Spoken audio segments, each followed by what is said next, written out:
Yo guys, masayang araw. For today's video nga pala is a quick review natin itong Coseblo Gravel Fork.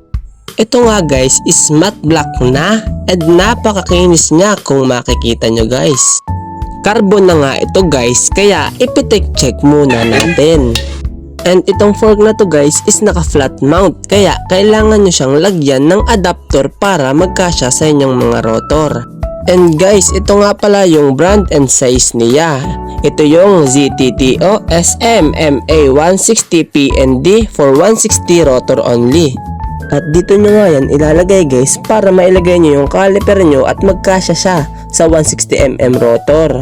Then guys, yung axle nga pala ng fork na ito is maliit masyado para sa hub ng mga MTB. Kaya naman kailangan nyo rin ng adapter dito.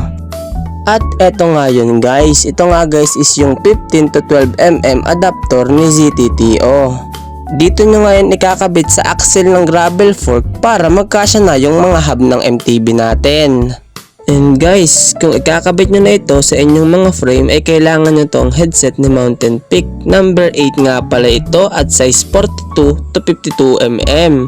And then, kailangan nyo nga rin ng carbon expander guys, kasi ito yung magsisilbing lock ng ating headset sa frame.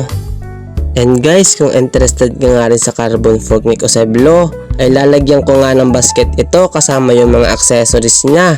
Yun lang mga bossing, maraming salamat!